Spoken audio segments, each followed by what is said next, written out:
Hello, my dear warriors. I hope you guys can see me and hear me loud and clear. Do let me know in the chat box. Hello, Sai, Mathi, Avi Study. Welcome, Narsiman, Anisha, Sidop. God, welcome, guys. This is Captain Shreyas here, your physics master teacher. And here we have gathered to solve some really amazing questions. Just 1 second, let me. Hello, my dear warriors. I hope. All right. Yeah. So we have gathered here to solve some really amazing advanced questions in a form of a mock test with me, Shreyas. And we are going to see all kinds of questions, be it matrix type, be it multiple choice, be it single correct, be it numerical or integer kind of questions. So all variety of questions I'm going to discuss today, and it is a complete syllabus mock test. So see how I approach the problem. I know I might not be able to give you a lot of time to solve the problem because then the video will become very long. So if you feel at any point of time that you want to pause the video and then try it on your own, feel free to do that. Even if you are live or recorded, doesn't matter. But I would suggest you watch how I'm solving, see if you are thinking along the same lines, see if you are able to make the basic steps, see if you are doing any misconceptual errors or something like that. But otherwise, the calculation part, you can probably do it later on also. Well, those of you who do not know me, that's my introduction slide. And if you want to be my friend, you can contact me there. That's my Instagram handle. So shall we begin, guys? Welcome, Mathi. Welcome, Sadop. Hello, Kesava. Hello, Sai. I hope you guys are very excited. Hello, nobody. Hello, Sanjay. So if you have missed my previous classes on JEE Advanced, please watch it, guys. There are lots and lots of classes that I have been conducting. Even last year's classes you can watch. So make sure you watch them. There were mock tests, there were multiple choice questions, there was zero problems. So many kind of sessions are there. Please watch them as well. Okay, ready, guys? Okay, Sai, I will definitely consider that maybe in the next 2-3 lectures. Okay, so let's begin with the session. And here is your first question. So here I will put whether it's a single correct, multiple correct, integer or numerical or matrix type. So right now this is single correct question. That means only one option will be correct out of all the options. Read the question out here. Hello G Sridhar. Acing, my NEET classes are continuing, bacha. That is 11th and 12th standard, the legend and the ultra legend. That is both for JEE and NEET. So NEET classes are continuing as usual, don't worry. So both the blocks shown here of mass m and are moving with constant velocity. This is a keyword, constant velocity, in the direction shown in a resistive medium which exerts equal constant force on both the blocks in the direction opposite, to the velocity. So there is a resistive force on both of them. The tension connecting both the strings will be. Alright, I think we should start with the free body diagram. Of course, without the free body diagram, I won't be able to get much. Let's do this. Ready, guys? So think, what are the different forces? Obviously, there will be one weight. Both the blocks are identical, I guess. Yes, mass is m. So mg over here, there will be one mg over here. There would be one normal here. There would be one tension here. There would be also one tension here. But as per the question, their velocities are constant. So if the velocity is constant, that also means that the acceleration is 0. There is no acceleration, and there must be a resistive force which is opposing the velocity. So there is a resistive force F. I'm just calling that resistive force as F. So F force is here. There will be another F force on this block opposite to its velocity. So this is how the complete free body diagram will look like. So if I had to write the equations for block A, the equations will be T minus F is equal to mass into acceleration. Acceleration is 0, so tension is equal to F.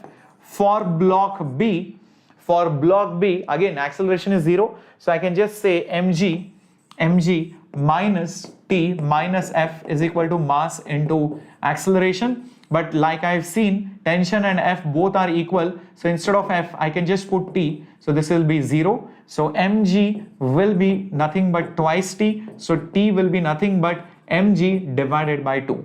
That's how the question is. Many students make mistakes, especially over here. They forget the F or they assume the acceleration and they get one unknown acceleration in the equations and then they get a wrong answer, or they are just stuck somewhere in middle. So if you forget the force or you show the wrong direction of the force, you are bound to get some different answer which will fetch you negative marks. So that's the way to solve the question, drawing the free body diagram, making equations, and understanding who is zero, who is not zero. By the way, the entire PDF, including the solutions, whatever I'm going to write, will be available as a PDF later on. But remember, it's very important to understand how to solve the questions. So that's why you're watching this video. Let's go on to the next single correct question, guys. Kamlesh, you missed one question, that's all. In the first attempt, 5 days. Yeah, maybe facts of the day, definitely. Why can't you crack JEE Advanced in 5 days? I mean, students who study for 1 year and 2 years, they are unnecessarily wasting their time actually. So there is no need of studying for 2 years. In fact, in the last 1 week also, you can just crack JEE Advanced. There is no need. Why should you join coaching? Why should you watch lectures? Nothing. Just 5 days if you study, easily you can crack within All India rank 1000, I'm pretty sure. Okay, so let's see how you can do this question. The magnitude of integration cyclic, that is a closed integral of b vector dot length vector for the closed paths. This is closed path A, then B, then C and D. Remember guys, the closed integral of B dot dl according to Ampere's loop law is nothing but mu naught into the enclosed current, So let's see for each of them one by one. If you look at A path, this is your A path. So for A path, right, this is for A, the enclosed current will be 2 amperes is coming towards you, 2 amperes is going inside. So 2 coming towards you, 2 going away. So the net current will be 0. So the integral's value will be 0. Correct, guys? Let's move on to the next one. Now let's see if we take path B. Let's see if we take path B, what happens? If you take path B, then the net current for path B will be nothing but 2 towards you, 3 inside. So magnitude wise we will solve it, not direction wise. So it will be 3 minus 2, which is basically 1. So only 1 ampere is remaining for B. Now let's take another path, and let's say we take path number C. So for path C, this is the one. So you can calculate the current again, check it out. The enclosed current is only 2 and 3 over here. Both are inside the plane of the board. So 2 plus 3, that is going to be 5 amperes. I hope you guys can see that. And for the other one, the D one, the biggest one. So current in D will be nothing but 2 is out, 2 is in, 2 is out, 2 is in, and 3 is also in. So let's say 3 over here, 2 cancels, so 3 is remaining. So smallest is A, then comes B, then comes D, then C. So A is first, B is second, D is next, C is last. So I think it is option B, guys. A, B, D, C. A, B, D and C in the increasing smallest to largest. Everybody with me? Good evening, God. Yep, everybody with me on this? Can we move ahead to the next one? Yep, complete concept on Ampere's loop law. You just had to see which is the enclosed current, and remember currents can be positive or negative depending on whether they are inside and outside. Moving on to the next question coming up on your screen. It's also a single correct question. Now this is slightly more tricky than the previous ones. Observe the question carefully. Forget the options. First look at the question. There is a ring of mass 200 grams, 0.2 kg. It is attached to one end of a light spring. Constant is also given and natural length is also given. The ring is constrained to move on this rough wire in the shape of a quarter of an ellipse. You can see there is an ellipse over here which is not shown, but this is a quarter of the ellipse, the rest 3/4 is here. Now the major axis is 24. If the major axis is 24, semi-major will be 12. If the minor axis is I think 16, then the semi-minor will be 8. Obviously you can see that. The plane of the ellipse is vertical, that means gravity is vertically downwards, and it's fixed across the 2 points A and B. Initially the ring is at A with the with the spring's other end is fixed at the origin. Now you give the ring with some horizontal velocity of 10 meters per second towards the right, so that it just reaches, listen in, just reaches point B, then what is the correct alternative? So basically, Sai, I'm not sure, bacha, it will last easily 1 to 1.5 hours because it's a mock test. So now you can see that this mass is given some speed, but there is roughness over here, friction is also involved, there is gravitational potential energy also involved, there is spring energy also involved, and it is just able to reach here. And the question asked is, what is the work done by friction? Is the energy stored by the spring more or less? And where is the work done by is the work done by the spring positive, negative, etc. So I understand that it's a question on work, power, energy. Let's try to analyze the question. First of all, the velocity over here is given to be 10 meters per second. I'll just write it down. It just reaches. What is the meaning of just reaches point B? Can you just put it up in the chat box? Sylvia, is this an easy question? I'm not sure. If you see that this is easy, then you are a real genius. Okay, I feel that it is at least average question for JEE Advanced perspective. What do you mean by just reaches there? Just reaches means that it is slowly probably giving up its velocity and it is barely able to make it there. That means the velocity at this point,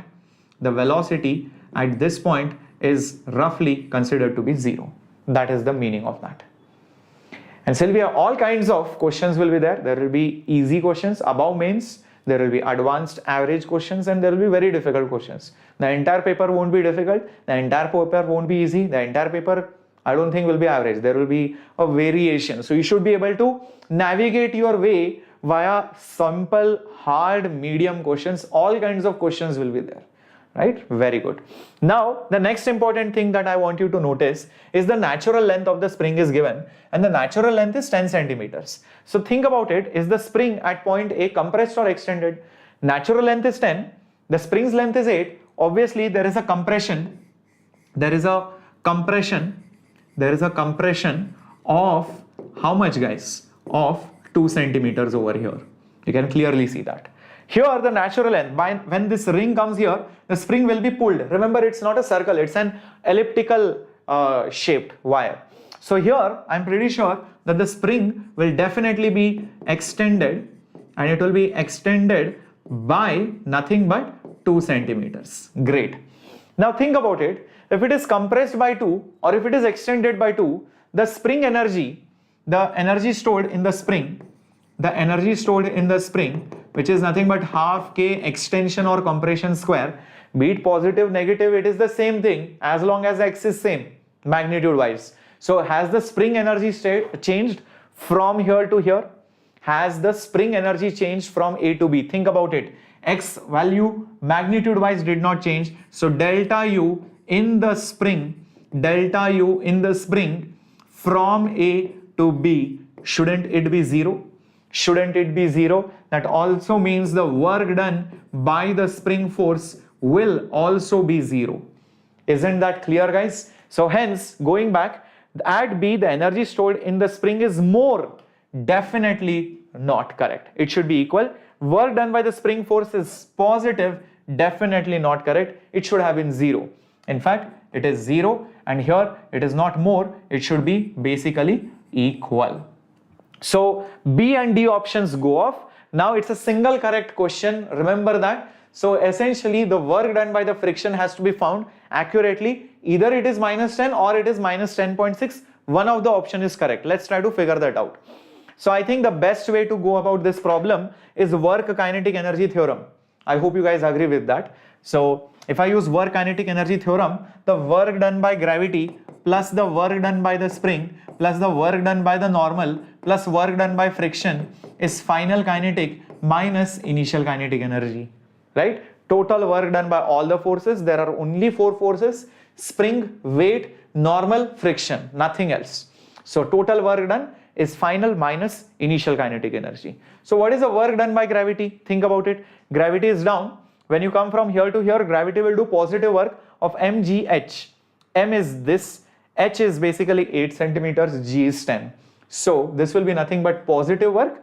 I hope you understand why it is positive, because it is coming down displacement in the direction of the force. So mg, m is 200 grams, so 0.2 kg, g is 10 into height. Height is nothing but 8 by 100. I'm just going to put 8 by 100, guys. 8 by 100. Work done by the spring, I just found it out, guys, over here. Work done by the spring is 0, so just forget about it, 0. Normal force is always going to be perpendicular. Remember, wherever it goes, the normal force will be perpendicular to the displacement, so it never will be able to do work in this scenario. So this will be 0. So work done by friction, I do not know. Final kinetic energy, I know it comes to rest, so final kinetic energy is 0. And initial kinetic energy, because it was having 10 meters per second, I will just put half into 0.2 into 10 square. Okay, great. So what will happen over here? 0.2 into 10 will become 2. 8 2s are 16. So 16 divided by 100 plus 0 0. Work done by friction is equal to minus 2 cancels. 10 square is 100. 100 into 0.1 is nothing but yes, it will be 10. Great. So work done by friction is minus 10 minus 16 by 100 is nothing but 0.16. So work done by friction is minus 10.16 joules. So I believe this option should be correct. And obviously this answer will be wrong. It is not minus 10, it is minus 10.6. Let's have a look. Yes, option C is correct, like you can see, guys. So beautiful question on work kinetic energy theorem. Beautiful question on geometry, understanding who is more, who is less. Beautiful question on understanding by the natural length, how much is the compression extension, and seeing what is the spring energy stored and how much is the work done by the spring. So a lot of things became 0 and it came out to be a very easy value. The calculation will take time. It will easily take you time. So you might take more time here, but maybe you will save time in this question or maybe in this question, right? So you have to save time in some questions and you will definitely take more time in some questions. That is how you have to balance it out. Moving on to the next single correct question, guys. Okay. Yes, definitely you can change the branch from anything to anything. Hello Azan, welcome. Okay, I am able to understand the concept in physics but not able to apply it in problems. Second channel, you will have to see a teacher solving more problems. You will have to see more solved examples. You have to solve a lot of questions, at least the basic ones, and then go to the higher concepts. If you directly jump to the higher concept, if you miss a step, it is usually the case that students find it difficult to apply the problems concepts. Density versus pressure graph is given, and the question is, in this cyclic process, molecular weight gas is 1 mole, heat rejected by the gas in the process 3 to 1. Heat rejected by the gas in the process 3 to 1. Okay, interesting. Now, how is density related to pressure?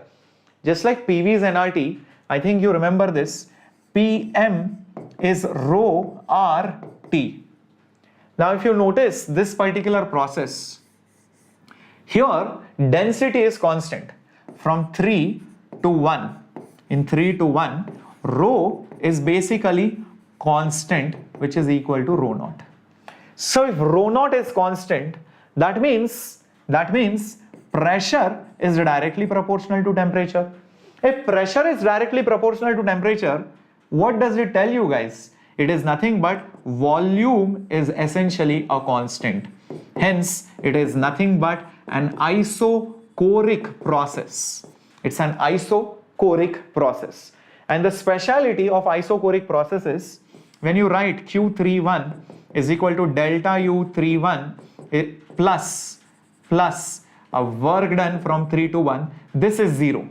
This will be 0, isochoric process, there is no volume change, hence the work done is 0. Here, this will be N CV delta T, this will be nothing but 0. So you just have to find Q31 right now. Indirectly, you have to find N CV delta T.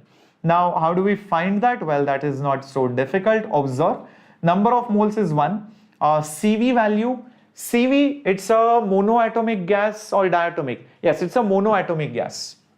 Clearly, it is mentioned right over here. It's monoatomic gas. That means CV value will be 3R by 2. So I'm just going to put 3R by 2 over here. Now, for change in temperature, you need to be a little bit careful. From this equation, observe this carefully now. From this equation, you can see temperature in general can be written down as PM by rho R. The reason for writing it this way is because change in temperature is not known to me, but I can find it out using pressure and density. So what you will do is find a temperature here, find a temperature here, and subtract the two. So how do you do that? In terms of P and M, PM rho R. So here at this point, what is the temperature? It will be P at that point, M is same, rho at that point by R.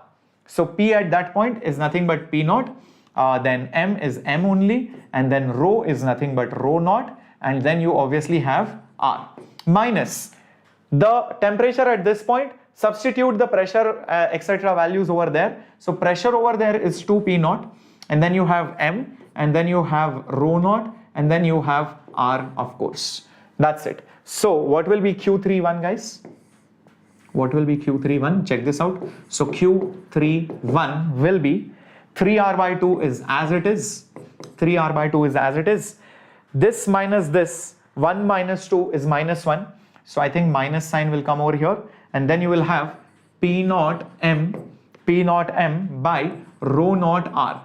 R and R will get cancelled. So you will get minus 3 by 2 P naught M by rho naught. Now here is the catch. The answer is coming out negative, but if you look at this, all the options are positive. So you should think now, and what is given in the question is basically heat rejected by the gas. This minus sign basically tells heat is not absorbed, it is basically rejected. This is rejected. So that minus sign is symbolizing that. So the amount which is rejected is exactly this. So 3 by 2 P naught M by rho naught, that is option basically B. Option B. You can see 3 by 2 is only there in option B. Is that clear? Very good. Have we studied? Ekalavya for JEE 2023, I think it will launch bacha in the month of January or February or something like that. So around that time only, not before that. Hello student, welcome guys.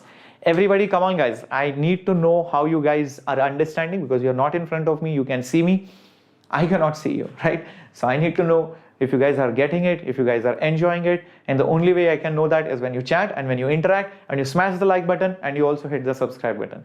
Thank you for doing that, and if you are watching this recorded, leave a comment also after the video. So here it is. Hello Bhargav, Kalambe, welcome guys. So what is this? Wow, this is multiple correct MCQ, more than one option may be correct. You can see that there is a tube here. There are two tubes of AA. This is 2A, this is height H, this is H, this is H. Liquid is released from rest from the positions shown. Liquid is non-viscous. Velocity in the vertical part, when the level becomes half, is this much. Initial acceleration is this much. Speed of the interface at the top is same as the speed of the liquid in the both arms. None of the above. So I think it's got to do with speeds, acceleration, and the acceleration, velocity out there. Okay, interesting. So let me try and understand. I will get rid of these options out here. What is exactly happening? Okay, see guys, there is a liquid filled here. There are two arms. It's like an inverted T. There is liquid filled here also. When you leave this, what will happen? The liquid in the vertical arm, there is potential energy, so that liquid will come down. When the liquid comes down, what will happen? It will push these two liquids away. So these two liquids will go away. This comes down. Are you able to now simulate it in your head? Are you now able to simulate it in your head? Yes, Bhargav, you will get the PDF later on, bacha. No problem, Megha, you missed few questions of single correct. Now at least point and observe and see how things are in MCQs and integer and matrix type. Hello Mehak, welcome guys. Now, if you're able to simulate that in your head, let us understand that when this comes down, it loses potential energy and these gain kinetic energy. The loss in the potential energy gets converted into kinetic energy, most likely got to do something with energy. And to find the loss of energy, the best way to solve is via center of mass, or basically think if this comes down, there is a missing part of the liquid which has now come over here and here. Imagine if this much part goes down, okay, this much part goes down, okay, if I consider this face has gone down by some amount x, naturally there will be an equal amount created over here as well as over here. Think about it.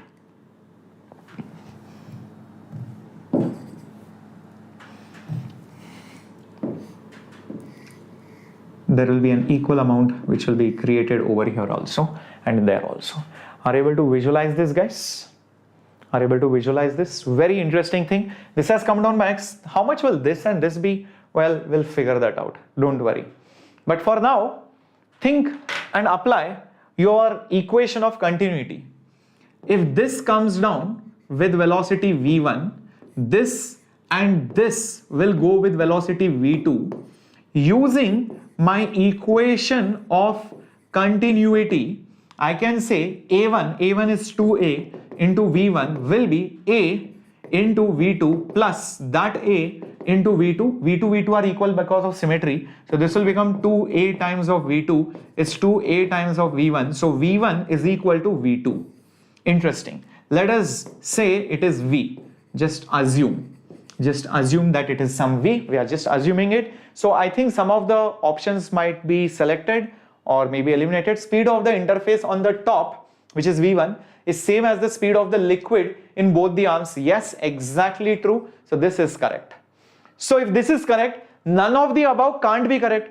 None of the above will be only correct if following options are wrong. At least all the options should be wrong, only then none of the above will be correct. So this is definitely wrong. Now out of these two, we have to see maybe both are correct or maybe one is correct. I don't know. Or none of correct. Let's try to figure this out. Now, to go ahead over here, understand that this was 2a in area, twice the area. Here the area is a. So how much will each of this be? Try to visualize. Here this volume will be equal to the total volume here. This volume will be 2a into x. Whatever comes down goes here. So this will be nothing but, if I assume this as y and this also as y, this will be nothing but a into y, but 2 times 2 a cancels. So x will be equal to y. So this is also going to be x. So y happens to be x. That is another thing that we got. Okay.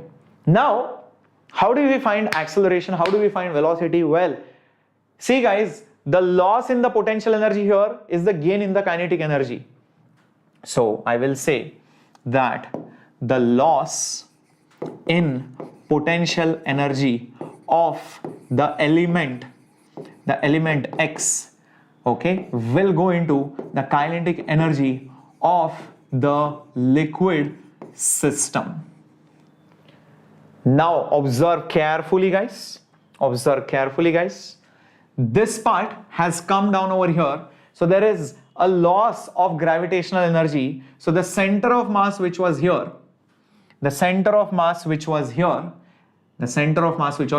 come down. How much did it come down by? That's not so difficult to see, because this center of mass, initial position is right now not at h, but it is slightly lower than h by an amount of x by 2. So h minus x by 2 is the original height. Finally, it comes down to 0 level. Finally, this area is negligible guys. This is going to come down to 0 level. Earlier height was h minus x by 2. Everybody with me on this? Everybody with me on this? Non-viscous affects the question because then you cannot conserve energy if the viscosity was present. Everybody with me on this? Great. What is the mass of that element? What is the mass of that element? The mass of that element,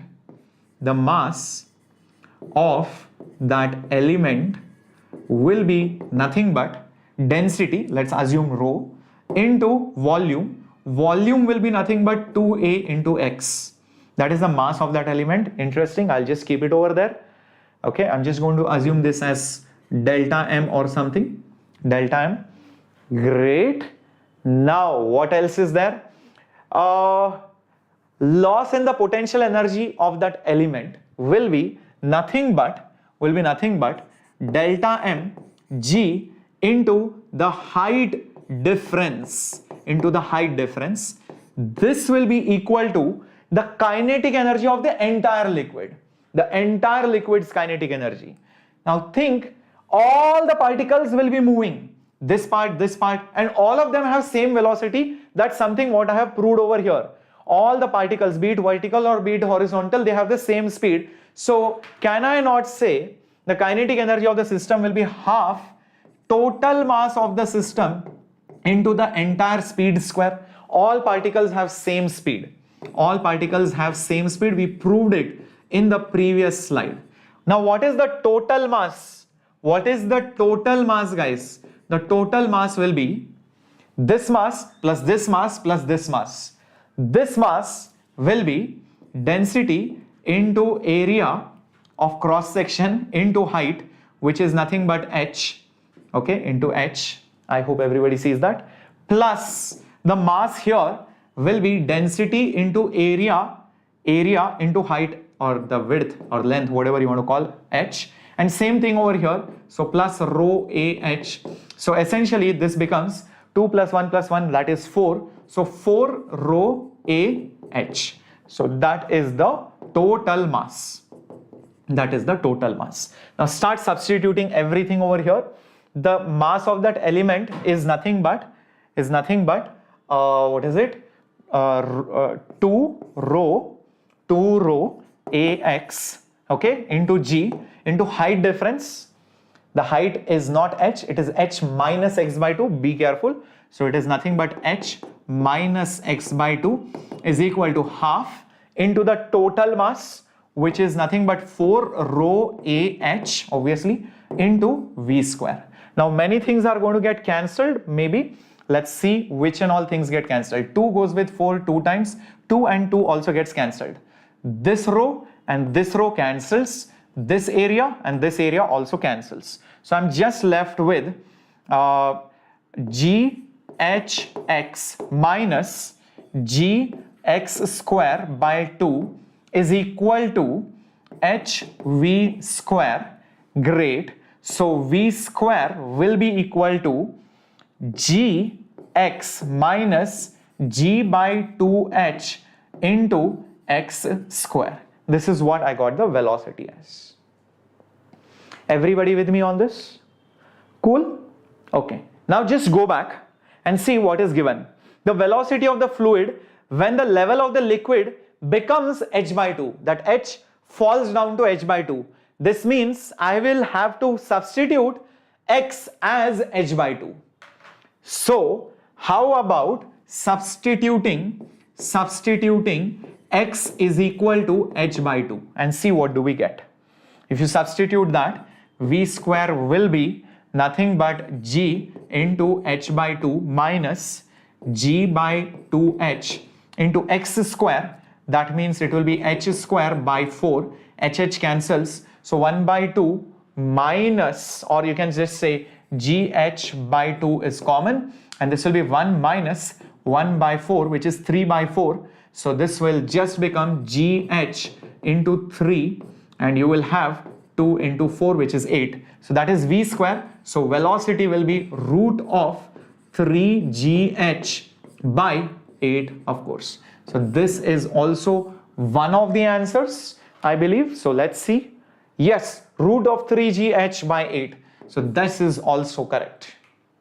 This is also correct. I hope this is understood.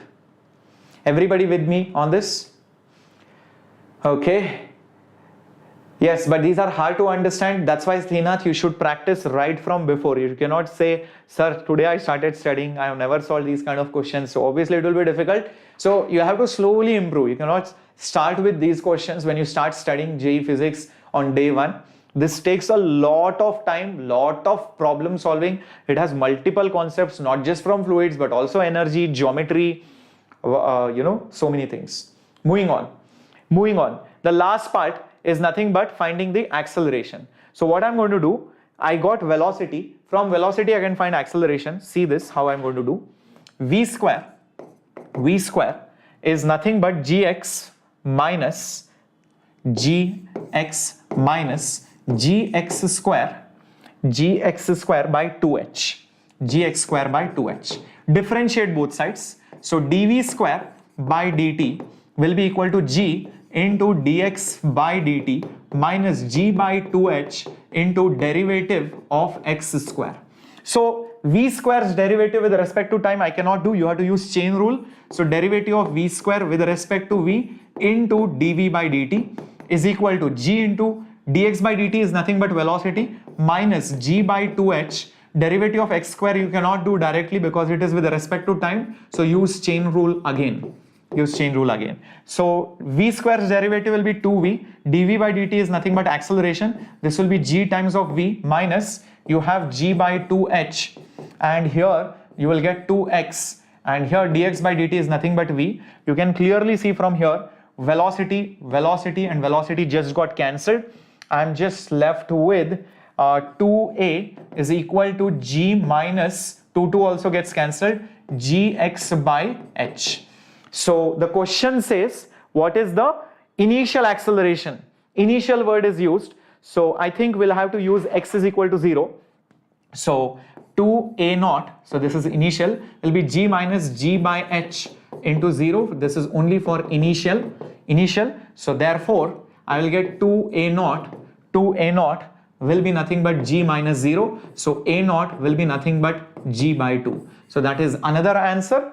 Let's just see whether it is correct. G by 2. Yes, g by 2 is also there over here. So that's how you're going to solve it. Maybe this question might not come as it is, but maybe at least one of the options might come. Maybe you might not have to find all these things, but maybe you might have to find one or two things. Maybe the concept from this problem might come.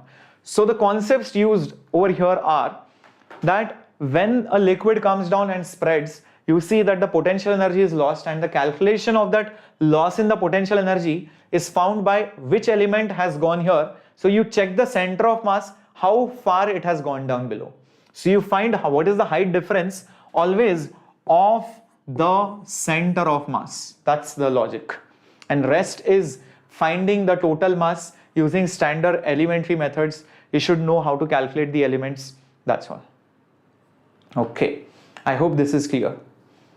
Yeah. You can why to ask question? Why to ask question means I didn't understand what you're saying. Okay, moving on to the next question. This is a multiple correct question. A block of mass m is hanging over here with a spring constant k. Now it is under equilibrium, under the influence of only gravity. Another particle of same mass moving up with speed u0 hits the block and sticks to it. Then which of the following is incorrect statement? Multiple options may be correct. Incorrect. Let's see. Hello Madala, welcome guys. Come on, join in, start participating in the discussion. Do not spam. Concentrate on the session. It's very important. Hardly 1 week is there. Okay.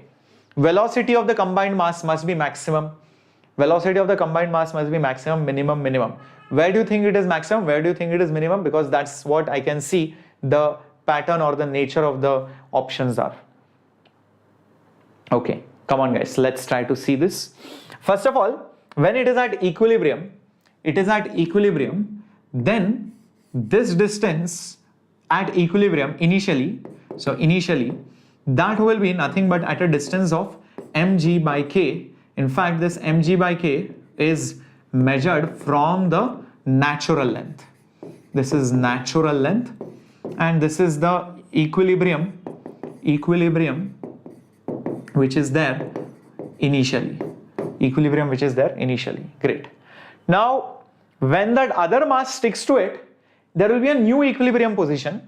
So when you will have 2m mass, when the mass will become 2m, because that mass sticks to it when it goes up, okay, it will oscillate now, but there will be a new equilibrium position, and that new equilibrium position, if you measure it right over here, this will be nothing but 2 times of mg by k.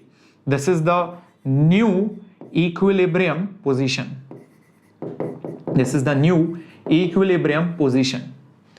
Equilibrium is that point where everything, this whole system's total energy becomes minimum, the potential energy becomes minimum. In fact, this also happens to be the mean position of a harmonic motion, simple harmonic motion. Equilibrium, remember, that's where the net force becomes 0. That's exactly the mean position. So this 2m mass is basically going to oscillate. I do not know how much. I know that it will just oscillate. So this will be a simple harmonic motion. This is where the velocity will be maximum because it will be the mean position. These will be the extreme positions. But I do not know where the extreme is because I just know the velocity is some u. it is not given in any terms. So where is the velocity maximum? The velocity of the mass will be maximum at natural length? No, it will be maximum at the new equilibrium position. So this is definitely wrong. Velocity of the mass will be minimum when it hits the block. No, when it hits the block, it has some velocity, it is not zero. In fact, the minimum velocity is always zero, and the minimum velocity is zero at extreme position. Velocity is zero, here also velocity is zero. Where is it? Is it old equilibrium? Is it new equilibrium? Is it natural? No, the natural length can be anywhere, I don't know. Even the extreme position depends on what is the velocity of impact. So guys, I can see that the minimum velocity is not when it hits the particle, and the velocity is also not minimum at natural length. So option A, C and D are wrong, and the question said which are incorrect. So I think it should be A, C and D. Yes, A, C and D are the incorrect options. Did you see that? Everybody with me on this? Only B is correct. The question asked was incorrect. So a lot of students end up making such silly mistakes in the actual exam, guys. So be very, very careful about it. Always read the question, very important. Okay. Now let's go to the next question coming up on your screen. It is not very difficult. You should be able to answer this within 30 seconds. This is the question which you are going to save the time. So let's see. There is a, I think, merry-go-round or something. A block is resting on a rotating rough table as shown. Then the question is, which of the following is correct? So centripetal force, centripetal acceleration, kinetic friction, friction static, centrifugal force. Okay, so it's a statement based question. Let's understand it. According to A, so if you think from A's perspective, so for all the frame of reference of A, remember that is a ground frame, ground observer. So it is inertial. So it is inertial observer. So for the inertial observer, the block will just appear to go in a uniform circular motion. The friction will be providing the centripetal acceleration. In fact, F will be written down as M into AC. So according to A, centripetal acceleration is provided by the frictional force. I believe you can see this is correct. Everybody, according to A, the friction is kinetic. According to B, friction is static. That is completely incorrect. Friction is either static or kinetic. It does not depend on the frame of reference, guys. Just because the block is moving does not mean that it is kinetic friction. You should always see with respect to whom it is moving. It is resting on the table. The table is moving with the block. So there is no relative motion. So definitely the friction is only static. It is static friction. According to B, what will happen? Centrifugal force, yes. So according to that rotating frame, B is basically that non-inertial rotating frame. So according to B, what will happen? That mass will experience friction and there will be a pseudo force which is your centrifugal force. And that is why you see that it is at rest. So the centrifugal pseudo force is being balanced by the frictional force. So yes, and according to A, centrifugal force, no. How can A say centrifugal force? A will only see centripetal, so A cannot see centrifugal. A is an inertial observer. So this is definitely wrong. So I think A and C should be correct, and that is it. That's how it is. Yep. Shwetambar Bhumiyar, this is an English channel, bacha. I conduct my Hindi English sessions on NEET Made Easy channel. So this is a pure English channel. So I'll be speaking very simple English. I'm not speaking some Oxford English or some Shakespearean English. I'm keeping it very simple, guys. So please don't worry. You watch this lecture. It does not matter. Anyways, the paper is going to be in English only. I hope you'll understand my very simple English. I'm not speaking very complex English. Okay. So here is what it is. Next question. A spherical surface separates air and some medium whose refractive index for violet and red color is given. Interesting. There is a paraxial beam, optical axis parallel, okay, incident on the surface. The distance between the point of convergence for red and violet, because the refractive indices are given, hence you can see that the rays will not converge at the same point.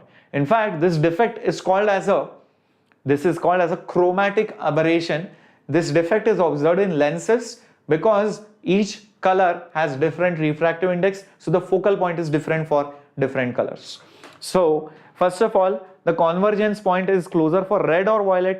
I know for red the refractive index is less, for violet it is more, so violet always deviates more. So if I draw the violet color, I know when it refracts, it will basically refract quicker. So this is how it will move. And if you draw the red color, the red color has little bit less refractive index, so it will deviate little bit. Oh my god, 1 second guys. Yeah, it will probably deviate little bit less. So this is how red color will go. So who is closer the focal point wise? I think the violet color is closer than the red. So I think you can clearly see this is correct, this is obviously wrong. Now the difference in the focal length is asked. So basically what they are asking is, what is this? What is this delta F? So guys, it's just a matter of finding the focal length. In general, come on guys, we can do this. In general, any light that goes, it meets over here at this focal point. This distance, I can call it as the focal length. Here I can say that the object is at minus infinity. This is my pole, this is my positive side, this is my negative side. Okay, start using our formula for curved surface refraction. For curved surface refraction, what is the formula? Mu2 by V minus mu1 by U is equal to mu2 minus mu1 divided by R. Correct guys? Let's use it. Mu2 is nothing but whatever the refractive index of that medium. V is nothing but focal length, minus mu1 is 1 because it is air. U is nothing but minus infinity is equal to mu minus 1 divided by R. Radius of curvature is plus 10 centimeters. 1 by infinity is 0. So mu by F is nothing but mu minus 1 divided by 10. So focal length will be nothing but 10 mu by 10 minus 1. Great. So I found the focal length. So the only job left now is to find basically delta F. So delta F will be bigger minus smaller. The bigger one will be for the red color, I suppose, and smaller one will be for the blue color. So for the red color, what are you going to write? It will be nothing but 10 into mu of red, which is 1.6 divided by 10 minus, oh sorry guys, why did I write 10 minus over here? I'm so sorry, my mistake, silly mistake. Okay, so 10 mu upon mu minus 1, so sorry, it was mu minus 1. So this will be nothing but 1.6 minus 1. This is for the red. Similarly for the blue color, you're going to say 10 mu, 10 into 1.615, 615, right, 615 divided by 1.615 minus 1. Now you just have to solve this, you will get the value of delta F. So please solve this guys, I'm not going to waste my time over here. So delta F will come out to be, just check, if it is 0.4 centimeters, it should come out to be as 0.4 centimeters. See this. Everybody clear about this question? Unknown hen, my goodness, what names you come up with guys. First of all, hen, what you need to do is, if you feel that you can crack IIT JEE by studying more next year, please consider taking a drop. If you are getting a good seat in NIT, some favorite branch, then please go ahead with NIT. Don't waste one more year unless you are confident about it. Otherwise, please consider taking a drop. Work hard. You see what is the level of questions asked in IIT JEE. So accordingly, you need to prepare. Okay. Shwetambar, I know Hindi बच्चा. I know Hindi. मेरे को हिंदी अच्छे से आती है. It's okay. Leave the channel. Unsubscribe, dislike, do whatever you want. ठीक है. If this is an English channel, I will obviously speak in English. There is no point spamming out here. So don't waste other people's time. Thank you, Srishan Devaju. Thank you so much for all the love from Hyderabad. I hope నీవు చాలా బాగున్నాను. Okay. Okay, Madala Tejasri. Let's move ahead. How many marks you should score for getting a good IIT? I think it should be around 50 to 60% marks of the total score. If you get, usually you get a good IIT, a decent branch at least. For IIT Indore, maybe it will be slightly less. I do not know how many marks the paper will be, but percentage wise, usually 40 to 50%, at least if you score, you get a decent or okayish rank for the lower IITs, but depends again on the branch and all of that. So 50 to 60% is usually considered as a safe score. Moving on to the next one. This is also multiple correct question. So we have, I think, 4 identical rods, thermally insulated, lateral surfaces. Points B, C, D, E are connected to some reservoirs, so there are some temperatures out there. So you can think as if there is some temperature at B, there is some temperature at E, there is some temperature at D, there is some temperature at C, and this point obviously has a common temperature TA. Great. Now the rate at which the heat flows is also given. Okay. If the rate at which the heat flows from point B is 1 watt, the heat flows into the junction from point B. So this is basically 1 watt. And from point C is 3 watts. From point C is 3 watts. And then flows out from D. It flows out from D. How many watts? 5 watts. So guys, quickly apply Kirchhoff's current law. It is like Kirchhoff's current law, guys. Percentage, not percentile. I said percentage. So quickly tell me, it's like a Kirchhoff's current law problem. Will the heat flow this way or that way? And how much will it be? It's like 1 ampere current here, 3 amperes current here, 5 amperes current outside. Quickly think and tell me whether the current will flow in or whether it will flow out. I am waiting for your options, guys. MD Talks, you just have to put in the name of the micro courses. My micro courses, be it, you should type HC Verma, IE Rodov, derivation, numerical problem solving. If you type these words, then you will see my micro course. Yes, it will be 1 watt. 1 plus 3 is 4. 5 is coming out. So hence 1 watt will be coming in. Now we all know that the heat flow rate, the power of heat transfer, the power of heat transfer via conduction is given by Ka by L into higher temperature minus the lower temperature. Now, if you notice in these questions, K, A, L are same because they are all identical rods. All the rods are connected at A, so TL is also going to be TA. As simple as that. Oh, unless the heat is flowing out. So it depends actually. Okay, it depends actually. So if you look for B, C and E, the lower temperature will be TA. For B, C and E, the heat is flowing in, so high to low. And for A to D, this is high, this is low. Okay, clearly now, more is this difference. This is also higher. If more power, more difference. Everybody with me on this? So here B and E, they have equal power. This power is equal here and here. That means the temperature difference will be equal. That means what can you say, guys? TB will be equal to TE. TB will be equal to T because 1 watt, 1 watt. But B and E will be at higher temperature than that of A. Higher temperature than that of A because heat has to flow from high to low.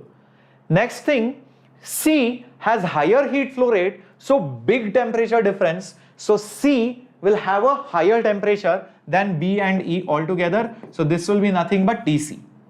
Lastly, A to D, that's where the heat flows. So A will be higher, D will be lower. So hence TD will be the lowest. This is the exact order of the temperatures. So now think which one is correct. It's a multiple correct, guys. So A, C and D, check it out. A, C and D. These are the correct options. TA is less than T, correct. Then TC is more than TD, correct. TB is equal to T, correct. TB is equal to TC, no, that is incorrect. That's all. Channel chatters, my classes are already continuing and I have already told that you should watch my previous year's classes for Pathfinder and Nurture. I won't be repeating the same thing because there is no point. I'll be doing extra sessions which will help the previous year classes. So please continue watching the previous year's 11th standard and 12th standard chapters in Nurture and Pathfinder, and additionally whatever Legend and Ultra Legend series are going on, watch those classes. I hope that is fine. So Megha, the point over here is when there is more heat transfer, there is more temperature difference because everything else is constant. So here and here, the heat transfer rate is same, power is same. So here and here the temperature difference is same. So that's why B and E have the same temperature, same higher temperature than A. So that is higher because heat is flowing from B to A or E to A. Then C to A, the heat flow rate is higher, so temperature will be, difference will be higher. So C will have more temperature difference than B to A.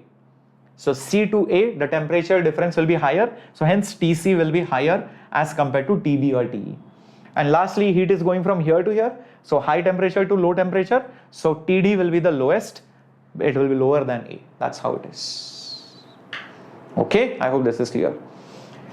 Soham probably can leave a comment after the session ends. I'll definitely help you out. Okay, don't worry. All right, so let's move on now to the next question. Okay, we have reached numerical type. After numerical, I have some matrix type of question also. Okay, but Soham, you can also search for 2-year preparation, Shreyas Search Strategy, NEET, JEE 2024. If you search for that video on our channel, you will find my strategy video for 2 years. You will definitely get it. Okay, but if you are right now in 10th, I would just say start reading Halliday and Resnick. It's a beautiful book. It's easy to understand because it is not too mathematical, it is conceptual. Read Halliday and Resnick, master only those chapters which are there in JEE, download the JEE syllabus, read through and go through all the concepts via Halliday and Resnick. It's a beautiful book, you will enjoy it. And once you come to 11th and 12th, switch to H.C. Verma. That's all. Okay. A rod of mass and length L is pivoted at point O, maybe in a car, and the rod is free to oscillate in a vertical plane. The equilibrium state, the rod maintains horizontal, other end is suspended by the spring. The time period of small oscillations. Beautiful question. First of all, it is free to oscillate in a vertical plane. The rod remains horizontal when it is suspended. That means in the horizontal position, I would say the spring balances the weight. The spring balances the weights forces. Okay. Now it is already balanced, it is in equilibrium. If you push it up or push it down, there will be some compression or extension, and there is some extra spring force which is coming into play. So when disturbed,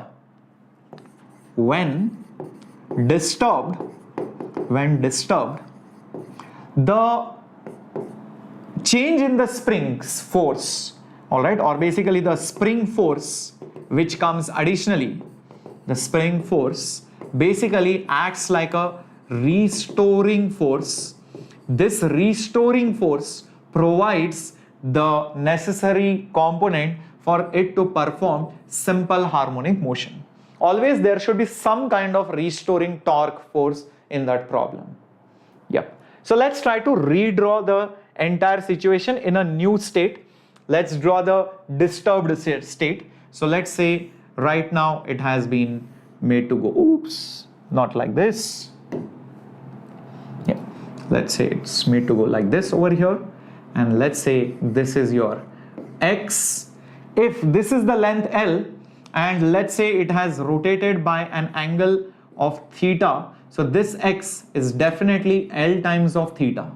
This X is almost like the length of the arc.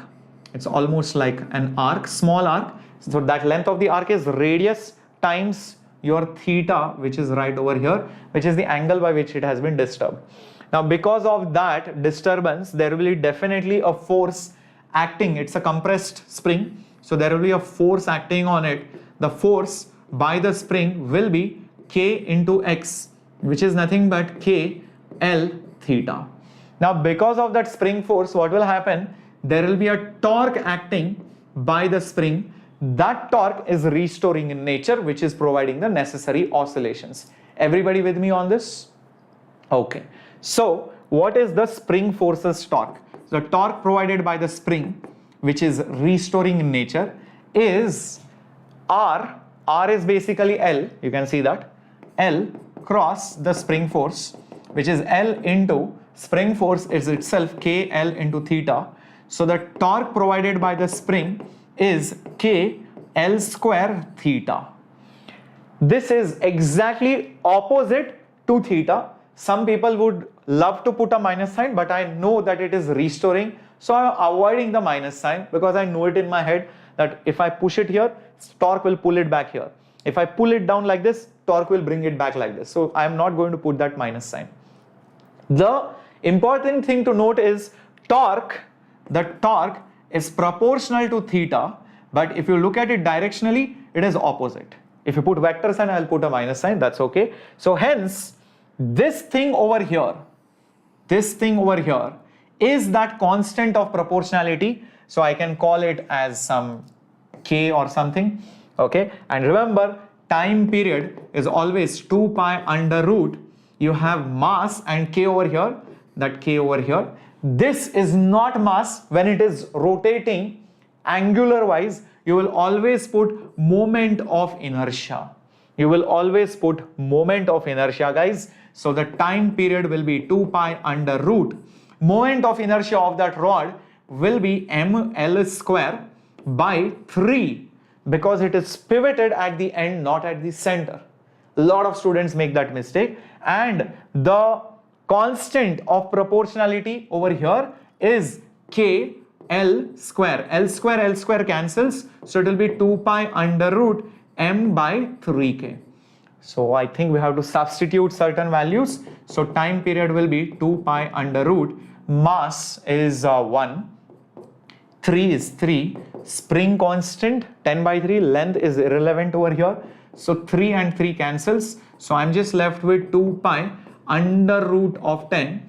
We know pi and root 10 are roughly the same. So I can roughly call this as 2 seconds. That's the answer. Just check this out. Trinath Media, how about this? Since I'm right now focused on solving the question, please leave a comment after the video and I'll try to reply. So yep, 2 seconds is the answer. Sometimes they give a range of values which are acceptable, especially till the second decimal. So you read the instructions carefully, see till what error margin they are accepting the values. Otherwise, you will lose marks if you give a wrong answer. So 2 seconds is the answer. The approximation used over here is pi and root 10 are roughly similar. Moving on to the next question, numerical question, guys, coming up on your screen. It's a beautiful question on, I think, potentiometer wire. So let's see what the question says. There is a battery, there is a resistor, there is a potentiometer wire, battery, internal resistance, galvanometer, okay. The galvanometer shows no deflection. Actually, the galvanometer should have been here. It is incorrectly placed. So ignore that error. This G should have been here, okay. And the galvanometer shows no deflection. Then the distance from A to N, basically balancing length. Okay, now try to understand this question. This is actually one of the application of potentiometer. Potentiometer can be used to measure the EMF or compare EMFs, to measure internal resistance. Third, to basically act like a voltmeter.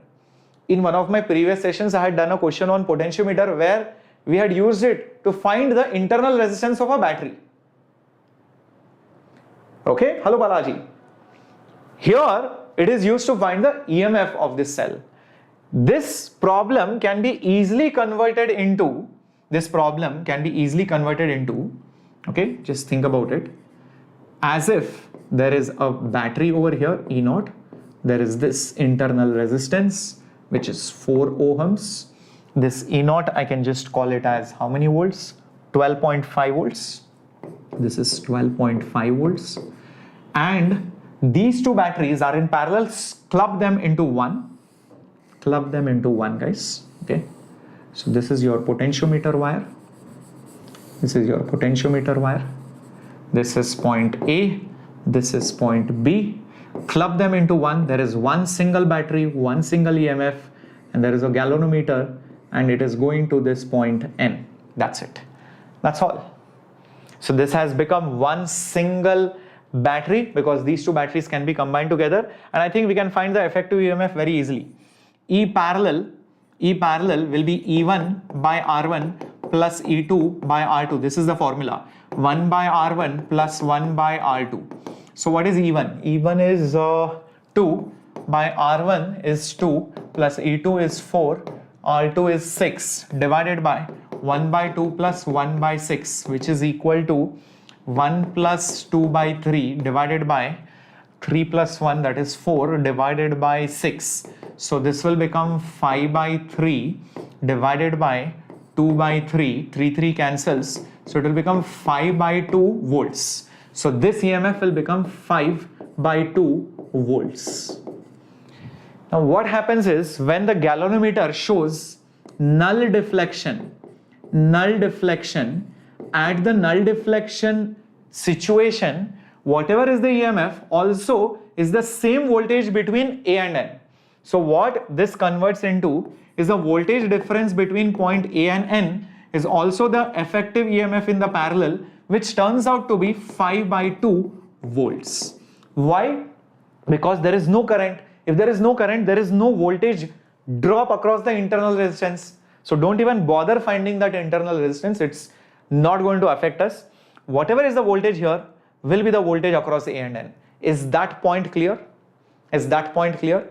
Very good, Avi, study, but internal resistance, I would not need it in this case. Now, how do I find voltage between A and N in terms of other things? Well, look at this.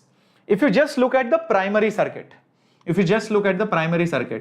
see, the current will only flow like this. There is no current in the second branch. There is null deflection, guys. Keep that in mind. So I think I can find how much is this current.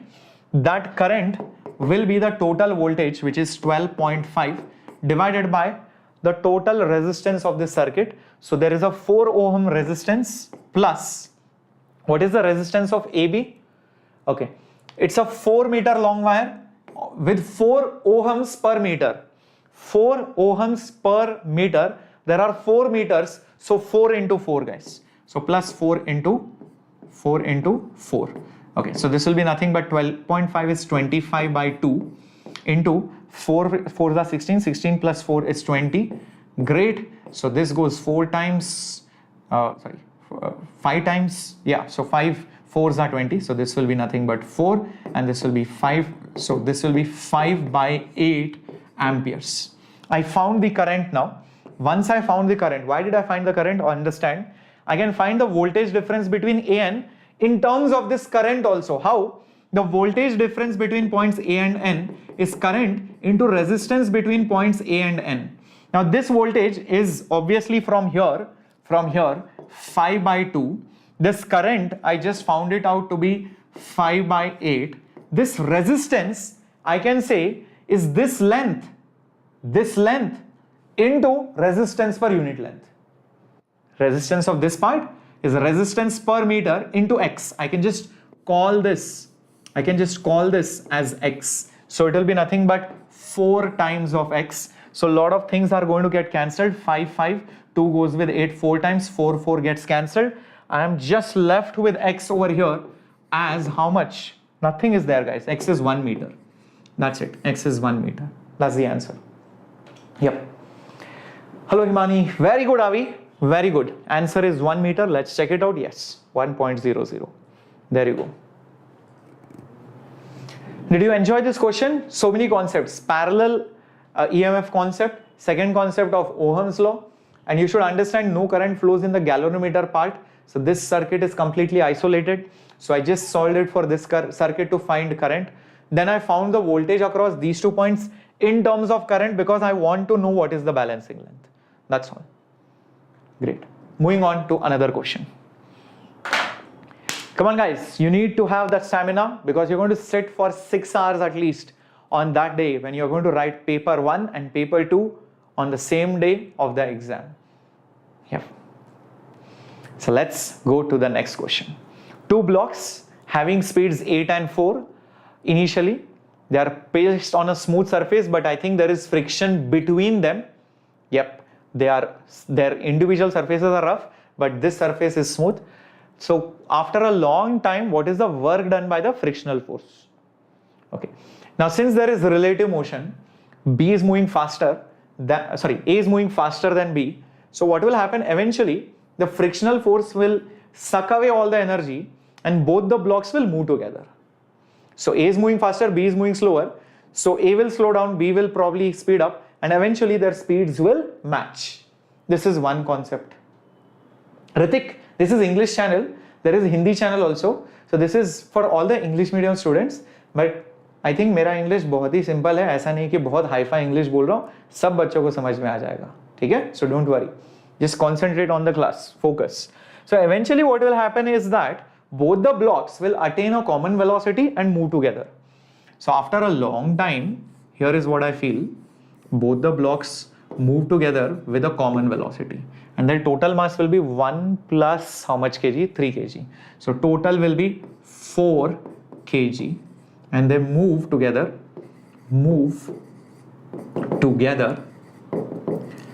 after long time. Okay, great. Now, how do I find that velocity? Because only then I think I can find the work done by friction. Oh, I know, the outside surface is smooth. There is friction between them, but that friction is internal, guys. There is friction, but this friction is definitely an internal force. So will that affect the total momentum of the system? Because external force is nothing from outside, especially in the horizontal direction. So I think we can conserve the momentum. So conserve total momentum in basically x. So initial momentum, mass of A is 1, velocity of A is 8 plus mass of B is 3, velocity of B is 4 is equal to total mass is 4 into V. So this will be nothing but 8 plus 12 is equal to 4V. So naturally V will be nothing but 8 plus 12, 20 by 4, which is nothing but 5 meters per second. Great. Now what will we do using this?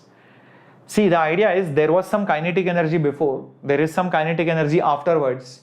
I feel they will not be same because there is some relative motion between them, and that relative motions will definitely cause a loss in the energy because of the friction. Everybody with me on this? See if you are able to follow. This kinetic energy of this two blocks and together won't be the same because there is sliding. So friction will suck away that energy. The friction will suck away the energy. So let's try to find out the loss in the energy, because that will be nothing but the work done by the friction. So work done by the friction will be final minus initial kinetic energy. Final will be half into mass, which is 4 into 5 square, minus half into mass, which is 1 into 8 square, plus half into mass, which is 3 into 4 square. There you go. So you just have to solve this, guys. This will be nothing but 5 square is 25 into 2, that's 50, minus you will have over here 64 by 2, 32, plus over here 16 by 2, 8 3s are 24. So this will be nothing but 50 minus 56, which is basically minus 6 joules. Minus 6 joules. So work done not by the friction, against the friction. So the work done by the friction is minus 6. Work done against the friction will be minus of minus 6. That will be 6 joules. That's all. So by the friction on the blocks will be minus 6. So friction does negative work. So against friction you would have done minus of that. So plus 6. Hence 6 joules is the answer. So it's a beautiful question where both the blocks are sliding, there is friction, there is continuous change in the velocity, but they attain a common velocity, and because the friction is internal, I can use conservation of momentum. Although the momentum is conserved, energy is not conserved because of the sliding motion. And this is true, this is fine, this is perfectly normal that energy is not conserved, mechanical, but the momentum is conserved. That is perfectly fine. In fact, that's what happens in inelastic collision. I think we are coming to the last numerical question before we go to the before we go to the matrix type. So it's a big lengthy question, just go through it, guys. I think it's a question on errors and measurement, and only certain things have errors in this. Quantities D and L are measured using screw gauge and micrometer. I think it's the same thing almost. Okay, they have a pitch of 0.5 and the number of divisions on the circular scale is 100. Acceleration due to gravity, everything else is known perfectly. What is the error in the measurement of Young's modulus? I think first let's write down the Young's modulus formula. It is stress by strain. Stress is force by area. Strain is change in length upon original length. Force will be because of the weight which is added. Area is pi d square by 4. So that 4 goes on the top, and change in length is here and original length is here. So that is Young's modulus. So delta y by y will be, m is measured accurately, length, acceleration, mass are known exactly. So don't worry about m, g and the length. 4 and pi are constants. So don't even worry about them. So the only error will arise in D and in this L. That's it. These are the only two quantities where the error will come. So basically these are nothing but some constants, d raised to minus 2 into, so let me just first put y over here. Yeah, y will be some constant d raised to minus 2, L raised to minus 1. So the error in y will be, forget the constants, d's power is 2, forget the minus sign also, 2 into delta d by d, plus error in L will be 1 into delta L by L. So now you just have to substitute 2 into delta d. What is the least count, guys? Because that will be the error. So try to figure it out. The least count will be, how much will be the least count? Check it out. Pitch is 0.5. So 0.5 divided by number of divisions, which is 100. So it will be 5 into 10 to the power minus 3. So just put 5 into 10 to the power minus 3 at both the places. That will be the error. Vartika, you have both kinds of tests. I mean, it is of advanced level, but we prepare you for the worst as well as the simplest paper. So there is a range of tests in Ekalavya. It's not just only higher than advanced, it has both, all kinds of things. So 2 into 5 into 10 to the power minus 3. D, how much is small d? Yeah, 0.5 millimeters. This was also in millimeters, by the way. Okay, because I think everything is in millimeters. So this is also 0.5 millimeters plus change in length, again 5 into 10 to the power minus 3 millimeters by the original extension. This is 0.25 right over here. All this is needed, guys. Come on. So D is given and this is also given. Great. So just have to solve this now. Check it out. So this will be nothing but 2 5s are 10. So it will become 10, or maybe 5 you can cancel. You will just have 2 and you will have 10 to the power minus 3 and you will have 10 to the power minus 1 plus over here you will have this will go 2 times, but you will have 10 to the power minus 3 and you will have 10 to the power minus 1. This is delta y by y, but if you want it in percentage, you will multiply this with 100 so that you get the answer in percentage. So I think when you multiply by 100, this will become 10 to the power minus 2 into 100 plus this will also become 2 into 10 to the power minus 2 into 100. So this will become 2 plus 2, which is just 4%, I believe. Just check it out. Yes, the answer is 4%. Yep, it is. Very good, God Vipers. Awesome. So it's a beautiful, beautiful, beautiful question. So Balaji, the qualifying marks for each subject depends on the level of difficulty, students how they attempt it, and also the it depends on basically how many questions were there, and based on that the marks might change. So sometimes the paper is of less marks, more questions, who knows. So the pattern you will know only after you see the booklet or basically open up the paper. Yeah. So before that nobody knows the pattern. So that's 4%. Let's go to matrix type. Last, I think I have maybe 2 questions these are. So let's try to do this. So 4 charges Q1, Q2, Q3, Q4 are given. List 1, all are positive, some are negative. And where is the net force on this charge Q? Q is placed on the y-axis and it is a positive charge. Let's try to do this. Let's try to do this. Maybe I'll just make some duplicate slides over here so that, one second, let me create duplicate slides so that we can solve this.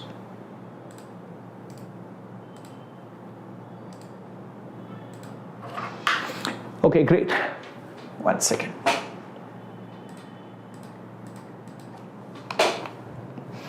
Okay, so let's try to just get rid of these options. I'll just use these options over here and try to match them one by one. Okay, so what do we have? First situation, all are positive. Okay, I'm just doing this situation right now. All are positive. So this charge over this charge will apply a small electric repulsion. This charge on this charge will apply a small electric repulsion. This charge is closer, so it will apply a larger force. This charge is closer, so it will apply a larger force. So the resultant of all of them, I'm pretty sure, will be like this. So this is the resultant force.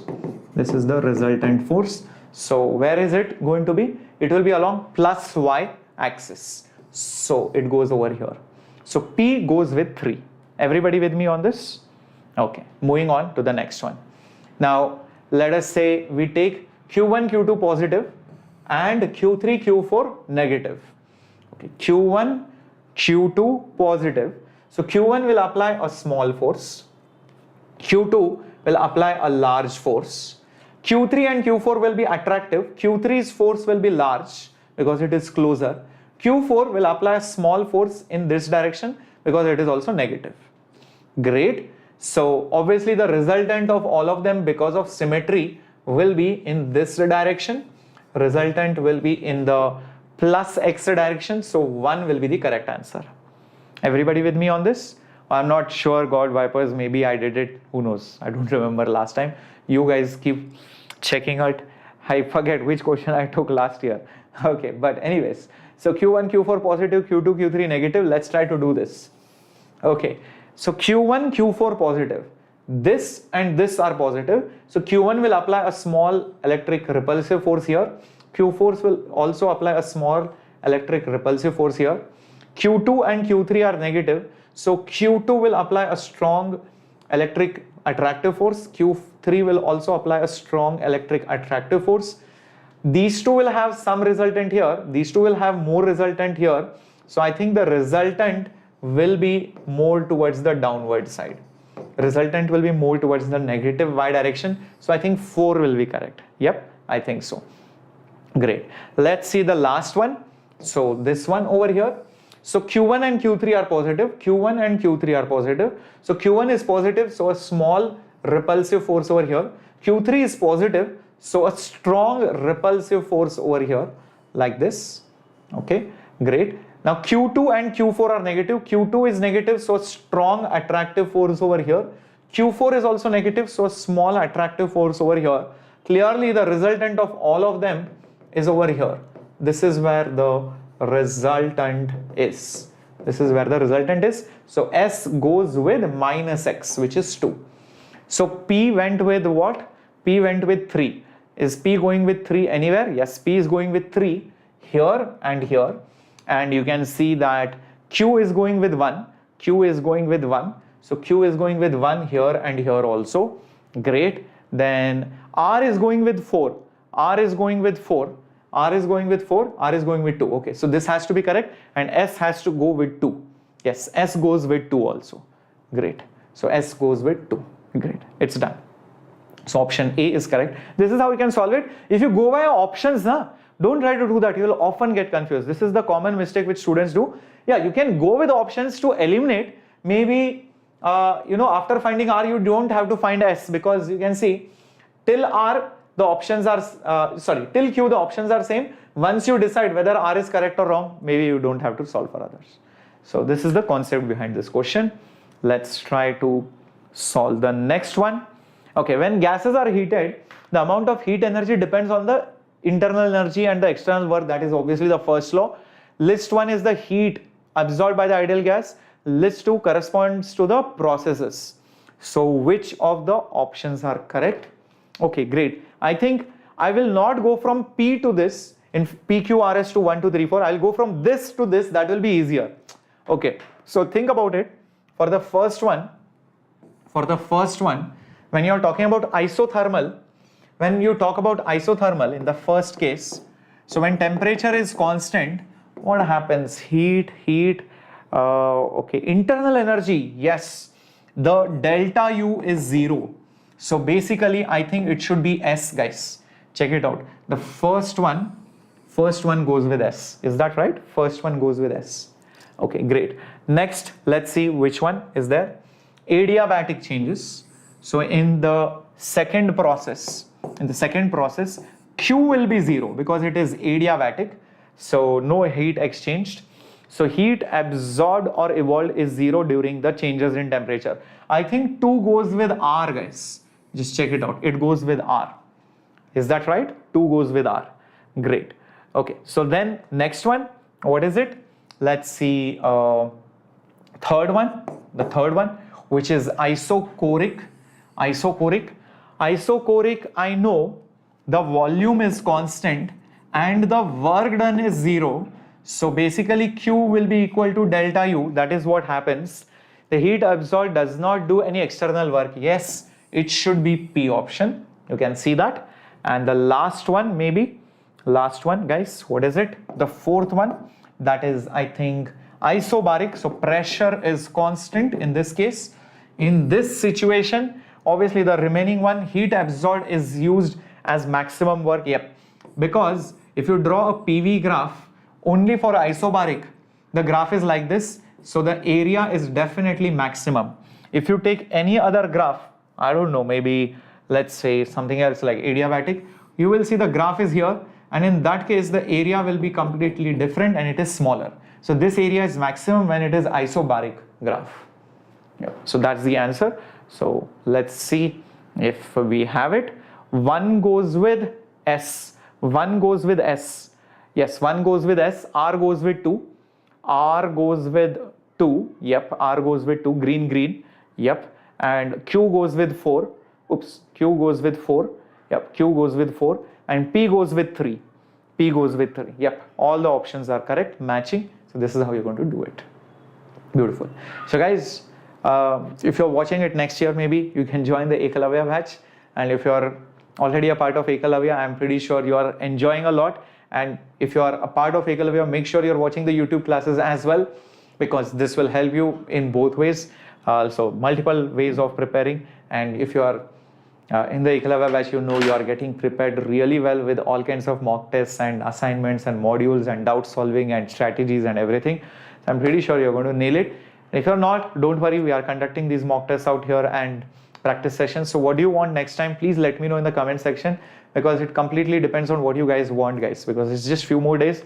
Yeah, but obviously if it is reasonable only, then I'll do it. It's not like you will tell me anything and I will do it. So whatever your suggestions are, or you feel that, sir, these kind of things I want to solve more problems, please let me know in the comment section. Okay, so Ramita, if you're not able to follow your timetable, you need to find something which you are very fond of and give that thing up. Let's say, for example, you're fond of, let's say, chocolates, or let's say you like to play some game, or you want to listen to music. So you should be like, unless and until I complete this in my timetable, I'm not going to eat the chocolate, or I'm not going to listen to the music, or I'm not going to watch or play that thing. So when you have a target, or when you have something to lose or gain, so when you make it rewarding or punishing, so you can either reward yourself or you can punish yourself. Like, if I don't do this, then I will punish myself, or only when I do this, I'll get this. So see which works for you, and then you will see changes in yourself. Yeah, you will be able to follow your timetable. So Avi study, I solve questions quickly, but I get tired midway in the exam. Avi, in the last 6 days, what you do is, at least you give 3 mock tests and sit every day, 3 hours, make it a habit, exact same time. So whatever is your exam time, exactly at the same time sit, do not get up. At least in the last 1 week, what will happen is, you will develop that biological clock. And sleep for good 7 hours. 7 hours of sleep is important, and see which foods help you better.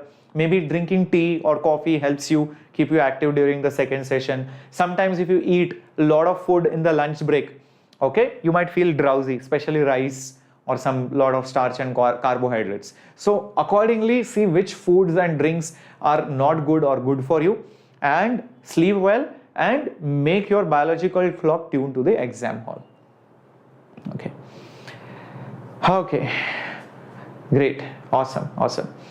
So I hope you guys are cool with this JEE Advanced, more JEE Advanced following sessions. Yes, Raga will do that, but it only depends. If you like, subscribe and share only, guys. If you are like low in attendance, low in likes, then most likely I will not get that motivation to do that. So make sure you come in large numbers, only then I'll be able to do more of these sessions. Okay, thank you guys very much. Have a great time. This was Captain Shreyas here, signing off. Hasta la vista.